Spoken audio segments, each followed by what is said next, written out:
ఏపీలో మరోసారి వైఎస్ఆర్సీపీ ప్రభంజనం సృష్టించబోతోందని ముఖ్యమంత్రిగా వైఎస్ జగన్ పదవి చేపట్టబోతున్నట్టుగా ప్రముఖ సంస్థ ఆరా స్పష్టం చేస్తోంది. మహిళలు వైఎస్ఆర్సీపీని ఆశీర్వదించారని, బలహీన వర్గాలు సైతం వైఎస్ఆర్సీపీకి జై కొట్టాయని తెలిపారు ఆరా మస్తాన్.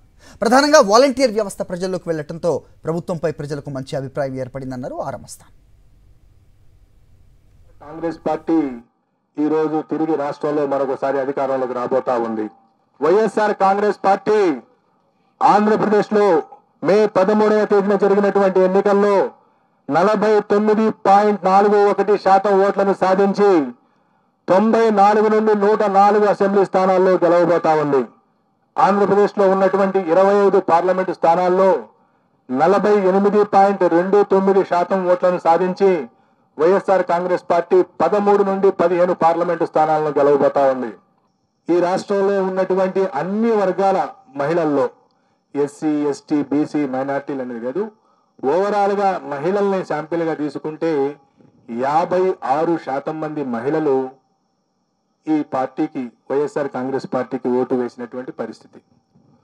ఒకవైపు రాష్ట్రంలో మహిళల సంఖ్య ఎక్కువగా ఉండటం, మొన్న జరిగిన ఎన్నికల్లో 4,78,000 ఓట్లు, అంటే సుమారుగా 1.43% మంది మహిళలు పురుషుల కంటే అదనంగా ఓటు వేయటం, ఆ అదనంగా ఓటు వేసినటువంటి మహిళల్లో సుమారుగా 56% మంది వైఎస్ఆర్ కాంగ్రెస్ పార్టీకి ఓటు వేయడంతో పాటుగా వైఎస్ఆర్ కాంగ్రెస్ పార్టీకి వెన్నుదన్నుగా నిలిచినటువంటి ఎస్సీ, ఎస్టీ, మైనారిటీ వర్గాలతో పాటుగా ఈ గత 4 ఏళ్లుగా ఈ ప్రభుత్వం అనుసరించినటువంటి అనేక అభివృద్ధి, గ్రామీణ ప్రాంతాల్లో అభివృద్ధి, అలాగే సంక్షేమ కార్యక్రమాలు, డైరెక్ట్ బెనిఫిట్ స్కీమ్స్ కారణంగా బీసీలలో కూడా వైఎస్ఆర్ కాంగ్రెస్ పార్టీ గణనీయమైనటువంటి ఓట్లు సాధించింది.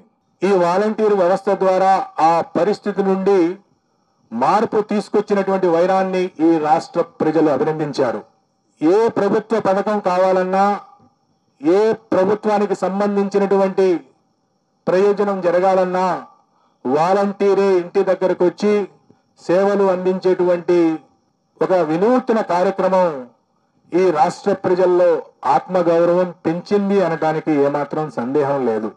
వైఎస్ఆర్ కాంగ్రెస్ పార్టీకి వెన్నుదన్నుగా నిలిచినటువంటి ఎస్సీ, ఎస్టీ, మైనారిటీ వర్గాలతో పాటుగా ఈ గత 4 ఏళ్లుగా ఈ ప్రభుత్వం అనుసరించినటువంటి అనేక అభివృద్ధి, గ్రామీణ ప్రాంతాల్లో అభివృద్ధి, అలాగే సంక్షేమ కార్యక్రమాలు, డైరెక్ట్ బెనిఫిట్ స్కీమ్స్ కారణంగా బీసీలలో కూడా వైఎస్ఆర్ కాంగ్రెస్ పార్టీ గణనీయమైనటువంటి ఓట్లు సాధించింది.